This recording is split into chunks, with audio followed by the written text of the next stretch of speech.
શરીરનું તાપમાન જાળવવામાં પણ પાણીનો મહત્ત્વનો ભાગ છે. લોહીના પરિભ્રમણ માટે પણ પાણી જરૂરી છે. શરીરના બિનજરૂરી જે ઉત્સર્જનની ક્રિયાઓ છે, જે વધારાનો કચરો શરીરમાંથી બહાર કાઢવાની ક્રિયા છે, એ પણ પાણી થકી જ શક્ય છે.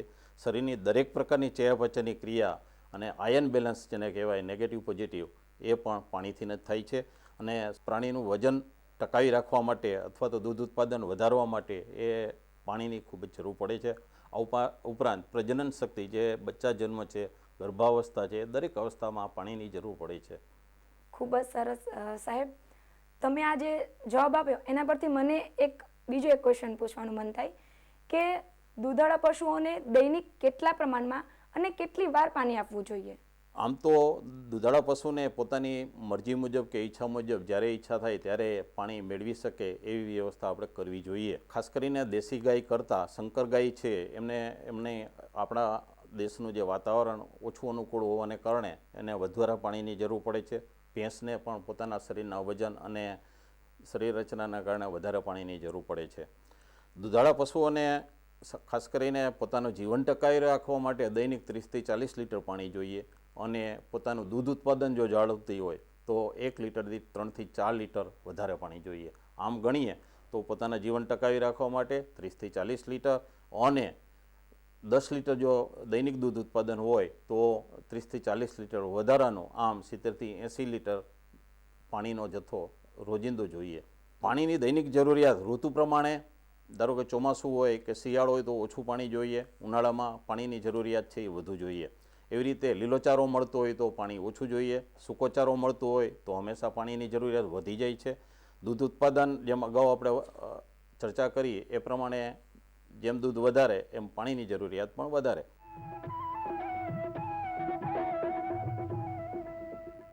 પશુઓના દૂધ ઉત્પાદનમાં પાણીની કેટલી અસર હોય છે અને કેટલા ટકા અસર હોય છે, જેથી આપણે દૂધ ઉત્પાદનમાં વધારો કરી શકીએ? સારો આહાર આપીએ, કાળજી સારી રાખીએ, સાર સંભાળ સારી રાખીએ, પણ પાણી જો નબળું આપીએ તો હંમેશા દૂધ ઉત્પાદનમાં કાયમી ઘટાડો થાય. અને જંતુઓના દૂષિત પાણીથી પશુઓમાં આપણે આગળ જોઈએ એમ બીમારી આવે. ક્યારેક દૂધ ઉત્પાદન ઘટે, રાસાયણિક ઝેરી તત્વોવાળું પાણી હોય તો ઝેરી અસર થાય. અને ક્યારેક દૂધ ઉત્પાદન ઉપર માઠી અસરો થાય, ક્યારેક શરીર ઉપર માઠી અસર થાય. અને વધારે પડતું જો તો ઝેરી હોય તો ક્યારેક જીવનું જોખમ પણ ઊભું થાય. પશુઓને પીવાનું પાણીના સામાન્ય સ્ત્રોત કયા કયા છે, જેથી એ લોકોને શુદ્ધ પાણી મળી રહે? ખાસ કરીને કુદરતની સાથે આપણે જોડાયેલા છીએ અને કુદરતના જે સ્ત્રોતો છે એની વાત કરીએ તો વહેતા પાણી, જેને ઝરણું કહીએ છીએ, ઝરણાનું પાણી આપણે જોઈએ તો મનગમત હોય છે. એ ચોખ્ખું નિર્મળ હોય છે. એમાં શક્ય હોય ત્યાં સુધી ચેપી રોગના જંતુઓ, ખાસ કરીને પરોપજીવી કૃમિઓ વગેરેના ઈંડાઓનું પ્રમાણ પણ હોતું નથી. એટલે વહેતા નદી કે ઝરણાનું પાણી છે એ પ્રાણીઓ માટે, આરોગ્ય માટે સારું ગણાય છે. તળાવ અને બંધ, ડેમનો જે આપણે પાણી ગણીએ, જે એક બંધિયાર પાણી કહેવાય છે, જેની અંદર ઘણી વખત ચેપી રોગના જંતુઓ જો પ્રસરી જાય તો દરેક પ્રાણીઓને એની અસર થવાની શક્યતા હોય છે. વરસાદના પાણીનો જે સંગ્રહ થાય છે એ હંમેશા ડેમ અને બંધ તળાવમાં આવતા હોય છે. એટલે જો એને સારી રીતે સાચવવામાં આવે, એમાં ગટરનું પાણી વગેરે ના ભળે, દૂષિત ના થાય તો એ પાણી પણ સારું રહે છે.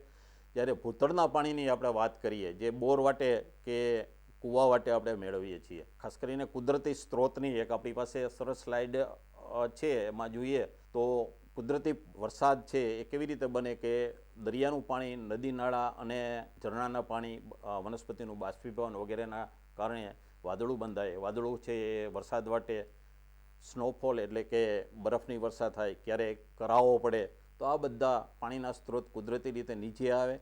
જે વરસાદ રૂપે નીચે પાણી વહેતું જમીન ઉપર આવે, જમીનથી ભૂગર્ભની અંદર સંગ્રહ થાય, નદી નાળામાં પાણી જાય, અને એ સંગ્રહ જો જમીનમાં થયો હોય એ આપણે કુદરતી બોર અથવા તો કૂવા વાટે બહાર કાઢીએ છીએ. આ પાણીનો સ્ત્રોત પણ સારો હોય, પણ ક્યારેક એમાં ક્ષારોનું પ્રમાણ જો જમીનના ક્ષારો વધુ બળી જાય તો એ પાણી પીવા યોગ્ય રહેતું નથી. આ તો આપણે વાત કરી સામાન્ય સ્ત્રોતની કે વહેતા ઝરણામાંથી, કૂવામાંથી પશુઓને પાણી મળી રહે છે. પરંતુ જો આપણે દૂધાળા પશુઓને શુદ્ધ પાણી આપવું હોય તો પીવાના પાણી માટેની વ્યવસ્થા કઈ રીતે ગોઠવવામાં આવે? આ સરસ પશુપાલકો માટેનો એક પ્રશ્ન છે. એનો જોઈએ તો દુધાળા પશુઓમાં આપ જાણો છે કે જ્યાં એની બાંધવાની જગ્યા હોય તે વાડો રાખતા હોય કે ફરજો હોય કે કોઈ પણ જગ્યાએ આપણે રાખતા હોય તો એની નજીકમાં જ પીવાના પાણીની કુંડી હોવી જોઈએ. એની ઈચ્છા મુજબ એને જરૂર પડે ત્યારે એને પાણી મળી રહે તે રીતે વ્યવસ્થા ગોઠવવી જોઈએ.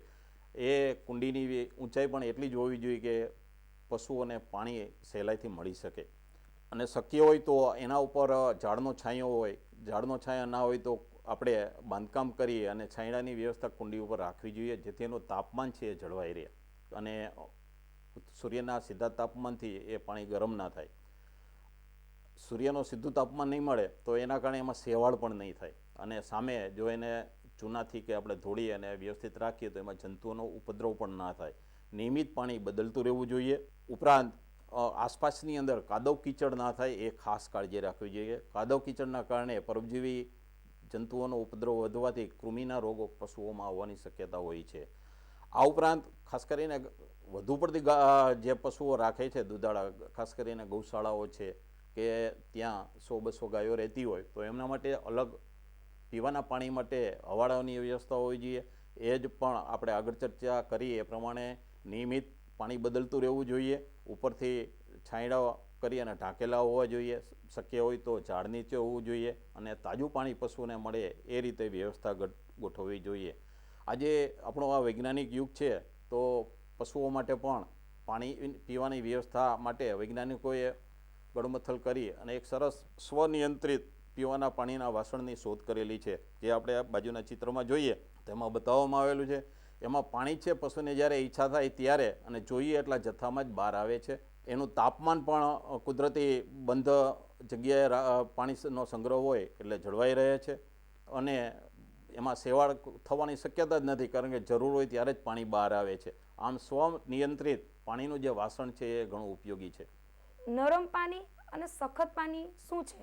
બેન, આપ જાણો છો એ પ્રમાણે ખાસ કરીને આપણે બોરના કે ઊંડા પાણીને જે જમીનમાંથી મેળવીએ છીએ એ સ્વાદની અંદર આપણે પીએ તો પીવા યોગ્ય ના હોય એવો સ્વાદ લાગે. તો આવું જ પશુઓને પણ અનુભવ થાય, કારણ કે બહુ ઊંડા પાણી છે જે બોરમાંથી આવતા હોય, એકદમ ઊંડાઈએથી આવતા હોવાના કારણે જમીનના ક્ષારો છે એમાં ભળી જાય. ખાસ કરીને મેગ્નેશિયમ અને કેલ્શિયમ જે દ્રાવ્ય ક્ષારો છે એ જો વધારે પ્રમાણમાં હોય તો એને હાર્ડ વોટર અથવા તો એને સખત પાણી કહેવાય છે. જ્યારે સોડિયમ અને પોટેશિયમના દ્રાવ્ય ક્ષારો જો વધુ પ્રમાણમાં હોય તો એને નરમ પાણી અથવા તો સોફ્ટ વોટર કહેવામાં આવે છે. બંને આમ અનુકૂળ હોતા નથી. ખાસ કરીને સખત પાણીને નરમ પાણીમાં ફેરવવા માટે વૈજ્ઞાનિકોએ પ્રક્રિયા કરાવે છે, જેમાં મેગ્નેશિયમ અને કેલ્શિયમના દ્રાવ્ય ક્ષારો હોય એનું પ્રમાણ ઘટાડી અને સોડિયમ અને પોટેશિયમના દ્રાવ્ય ક્ષારોનું પ્રમાણ વધારવામાં આવે છે, જે એક આખી વૈજ્ઞાનિક પદ્ધતિથી સખત પાણીને નરમ પાણીમાં ફેરવી શકાય છે.